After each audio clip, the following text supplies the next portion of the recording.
you need to make sure you're going out there and understanding the end customer needs. It just is that the end customer in this case is your internal employees. You need to not just take the ideas from one, right? You need to go talk to many of them. So it almost becomes a little bit like an internal product development function that's really able to understand the needs of the organization. We've really put this within systems and IT because we think connectivity and integration with our existing systems is going to be really important to making this effective. I would say the third leg of that stool is also our data team and our data engineering team in particular, because making sure that we've got the right semantic layer on top of our data so that agents can understand our data and the data can very seamlessly integrate with what we're building is incredibly important. I love that. And I really enjoyed hearing you talk about building products, but you're the customer for it.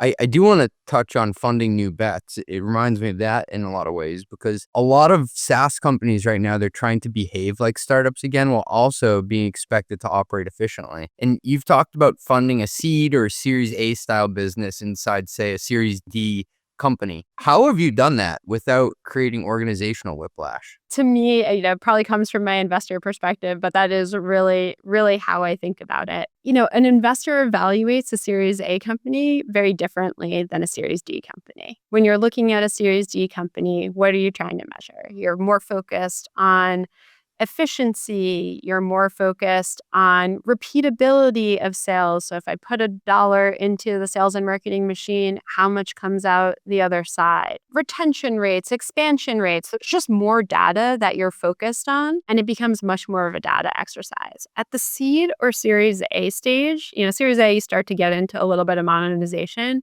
But seed stage, I think particularly seed stage right now, it's much more focused on product adoption, customer engagement, particularly with AI. What are the results that a customer is able to achieve in terms of, in our world, resolution rates from a customer ticket perspective? You really need to be able to look at these two bets very distinctly.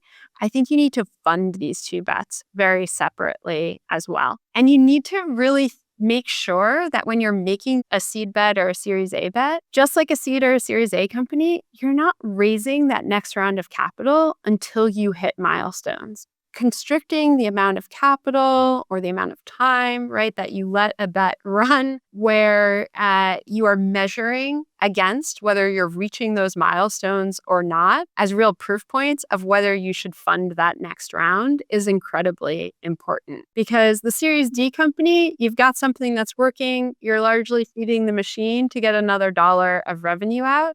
But what you've got to make sure you're doing at the seed and A stage is that the product is showing enough signs of product market fit and the ability for early monetization to continue to fund that bet, as opposed to taking any additional capital and either making a different bet, right, or funding a V2 of that initiative. I think you've really got to start to assess, are you seeing those signs of product market fit for the seed A company? On the funding side of things, we were recently talking to Aurelian Nolf, who's the CFO at Navan, and he was previously VP of FP&A at Lyft. And he had this capital allocation framework where he tries to think about it like you got 100% to go around. 70% will go to the core product of what's working. 20% will go to adjacent bets that you're pretty confident will work. Like a reasonable person would say, yeah, that makes a lot of sense. You're doing that.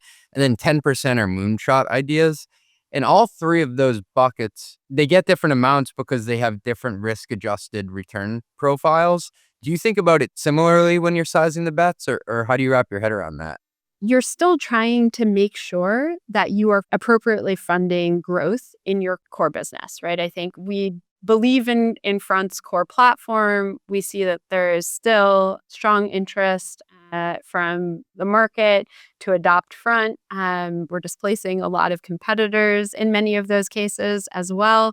So we want to fund that growth. We want to continue to fund that customer acquisition because we know the new products that we are building will be things that ultimately those customers will be able to buy as well. Funding the core, I think about a lot of times as not only just funding the product build around that, but continuing to fund that customer acquisition, which will enable you to monetize those bets that you're making that are either moonshot bets, which I definitely think, you're allocating a smaller amount of capital to. And I think AI is one of those bets for front, where we know that continuing to be a leading platform in this space requires having mature AI products that are able to resolve really complex customer inquiries and support tickets.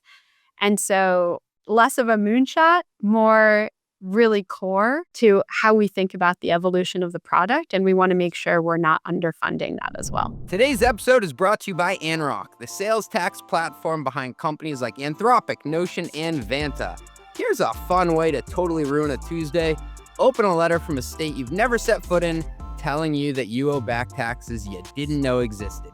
Happened to me, because the rules never stop moving. States are now racing to tax AI, digital ads, streaming, really anything new, and they're doing it faster than a spreadsheet can keep up.